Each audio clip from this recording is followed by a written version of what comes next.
One of the latest ventures for him is a curated set of cards inside a Topps nationwide release of cards. He is Gary Vaynerchuk. How are you, Gary V? Well, Rich, I'm okay, but last night's KD situation and my Knicks future has me a little bit on tilt this morning. All right, Gary. You're not really, because I saw your tweet last night. We can get right into this right off the bat if you'd like. Your tweet last night was sign him to the max, and then you had an apple next to it, too. Give him a max deal. You really think that? You really still want to do that? By the way, that's crack of dawn you sent that one, Gary. I believe that. That is my official point of view, that if I was the owner of the Knicks or the GM, I would sign KD right this minute to a max deal. But, Gary, you just went through a year and a half of no Porzingis because he blew his knee out. So you're going to blow out Porzingis just to get a max deal window for somebody coming off of an Achilles that you probably won't have for a full year anyway? You'd do that? That is, yeah, Rich, I don't post things that I wouldn't do. And I'm not, and I think you know me well enough that I'm obsessed with being historically correct versus getting some reshares. I'm not trying to troll. I genuinely think it's a very smart decision to sign Kevin Durant to a max deal right now and amortize that 1 year out. I actually think if you think about it logically, look, what's going to be life is about alternatives. Mm-hmm. So the alternative is we go trade every young asset, right, for Anthony Davis. Or you sign KD to a max deal, you get somebody else to a max deal or a good contract, or you wait if you can't get Kawhi or Kyrie, which looks likely you can't. And what happens is you have KD's presence in the ecosystem, which gives hope to the fan base. It mentors the Kevin Knoxes and the Mitchells of the world. You're likely not going to be that great. You might even find yourself back in the lottery. We have a new lottery system that allows us to get massive upside if it bounces well. But even if it doesn't, you have KD coming back. He's a shooter, Rich. He's a shooter. Like, he's going to be more than fine. It's modern medicine. He's young. Everyone says he's old. That's fine. But you know this, Rich, because you and I are older than these kids. Yes. 31 today is not 31 the way you and I grew up, right? And so, yes, I think he gives you 4 or 5 ridiculous years, which is what you're kind of looking for.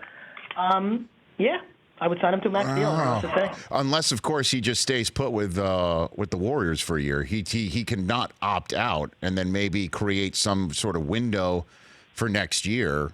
Or somebody can be brilliant and come to him right now and offer him a max deal. Mm-hmm. All right, Gary Vaynerchuk here on the Rich Eisen Show. All right, Gary. What's the scoop of your Topps national release of cards that you've got a curated set of cards inside? I know you were talking about trading cards last time you were here. I give you the floor on why are you so interested in this? Well, Rich, because I basically am an entrepreneur because of baseball cards, and I'm 43, and that classic 87, 88, 89, those great, known as the junk wax era. The cards aren't worth anything, but it was the height of popularity of sports cards. Sports cards are the thing that I most associate myself and my youth to. And if you told 15-year-old me that I would have a trading card literally in packs of Topps, I would, this is easily the single coolest thing I'm ever going to do in my life outside of buying the New York Jets. Interestingly enough, that does not say, and the Gary V says on the back of the Jose Ramirez card, it does not say anything about you buying the New York Jets, but I would never put that on any back of a card right now. So this is what top entrepreneurs in baseball, that's what this Gary V's top entrepreneurs in baseball said. One in every 18 packs, there's an insert, Gary V's top entrepreneur in baseball. Lou Janot and I, Lou on my team, went through a lot of data, and, it's a fun set because for every Alex Bregman, there's a Trevor May, because Trevor just happens to be a phenomenal entrepreneur. He, may not end up being the most valuable baseball card because middle relievers don't really dictate the market. But we really put a lot of effort into who's an actual entrepreneur. And then, so you have one in every 18 packs chance to get that insert. And then above and beyond that, there's autographs and special inserts. One in every 5,000 packs is the dual auto. Rich, you can go to a store right now, buy a pack of Topps Series 2 baseball cards, and possibly pull out a Derek Jeter, Gary V dual auto card.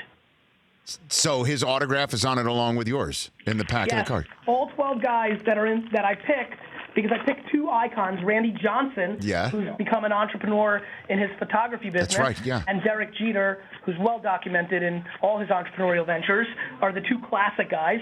And so there is a dual auto Randy, dual auto me, dual auto Bryce Harper, Alex Bregman, Trevor May, Jose Ramirez. It's amazing. And it's Chris Iannetta, who happens to be an entrepreneur in the wine world, which is my former life. So I'm super fired up about this. What happened was 2 years ago, I started saying baseball cards, sports cards are coming back.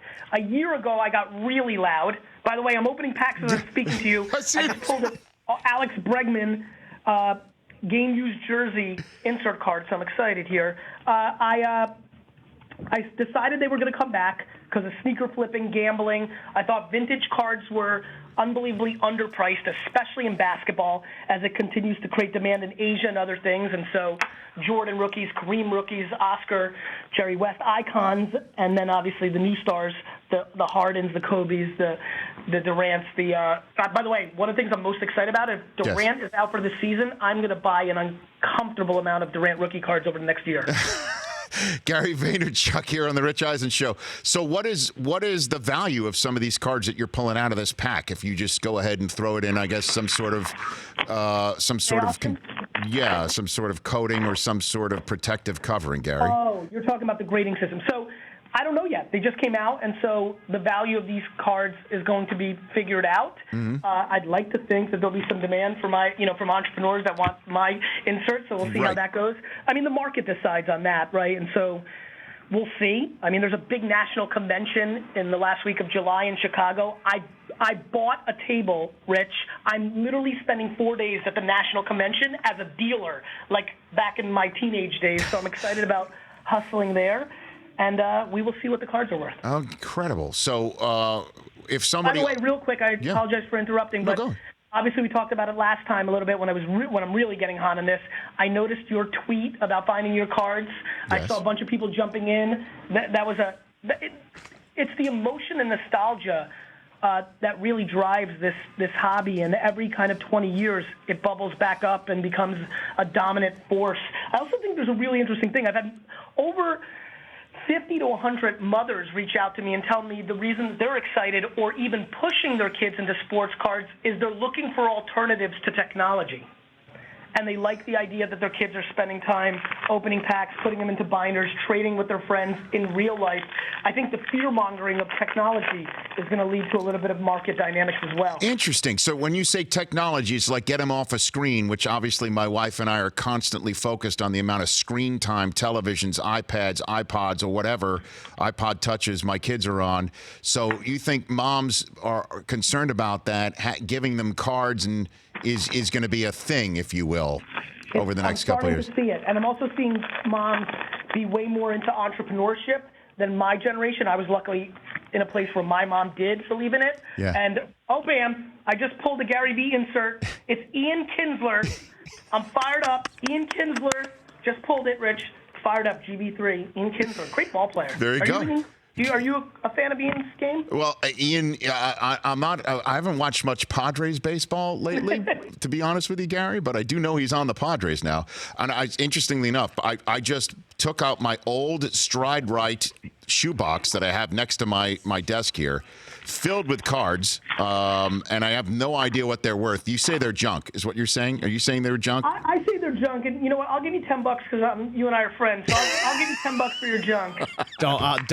I'll give you 12, Rich. Hey, no, but I gave you that. I gave you that Carl Yastrzemski one over there, and it's pretty good condition, right? It's not bad. I mean, the grading thing has been huge. Right now, the hobby's going through a ton of stuff. Like demand is at an all-time high. There's scrutiny right now about grading, which I think that trimming cards and things of that nature. Very important conversation. I think the hobby needs to go through. On top of that, I think a lot of people are going to get caught up in the Zion hype and all this new stuff. Right. There'll be a lot of people. Look, right now we're in the potential of the next junk box era, because I think there's going to be a ton of cards made. The demand is going up. The card companies are going to do well. But I want to caution everybody getting into the hobby to be thoughtful about supply and demand. My recommendation is soccer and basketball because of the global demand. My recommendation is older cards because of the supply and demand. So I personally, I'm sitting with you right now, and I just got delivered 83 Luka rookie cards graded perfectly. Now, I think Luka is going to be an all-time player. So I'm okay with making an investment on him because if I'm right that he's all-time, top 50, top 25, then that plays out. But for the most part, what I'm really investing in is, Dominique Wilkins, actually Kareem. I just bought you'll like this, Rich. I just bought for I think $17,000. Actually, I just got it delivered. It's here. Yeah. Lou, pull it out. I just bought a 1957 Bill Russell rookie card, graded 7. And how much does that cost? $17,000. Gary Vaynerchuk. Wow. God bless you. Now, I think Bill Russell is not only a basketball icon, and I hate him, by the way, because he's a Celtic, but he's a basketball icon. But more importantly, one thing I'm noticing, and this is my thesis in general, I don't even want to share this on your air because of the mass amount of audience, and I haven't bought enough yet to get as many as I want. But in a world where I'm trying to bring some value, and I adore you, I think one of the most underpriced cards in the world right now is Kaepernick rookie cards. No kidding. Yes. So obviously his on the field is extremely unlikely that that's going to play out. However, I believe he will in 15 or 20 years. I knew that. I saw it. In 15 to 20 years, 30 years, will be one of the most important cultural icons to a generation. And I believe his rookie cards will, on the next cycle, Rich. I'm now talking about my son's daughter or son collecting. Right. Kaepernick rookie cards are going to be grossly, grossly higher than they are now. So that's one card I'm looking at, and that's how I look at Bill.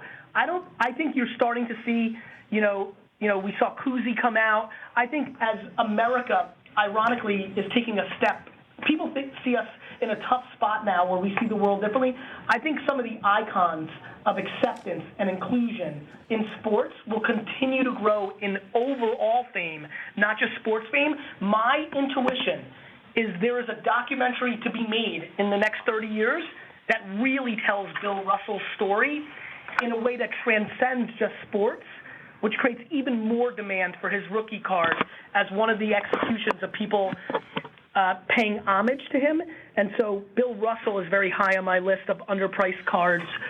And obviously, $17,000 may make people choke on being underpriced, but like fine art, I'm looking right now at a 1957 Bill Russell card that looks beautiful, in great shape, and even though it's $17,000, I genuinely believe I'm going to look back at this interview one day and tweet it or whatever the platform is in 30 years when this is a $100,000 card and will be considered historically correct. Gary, you're the man. I appreciate the time. Congrats on, again, on the sneaker, too, with K-Swiss, the 004 Positivity and Optimism. That's the name of your shoe?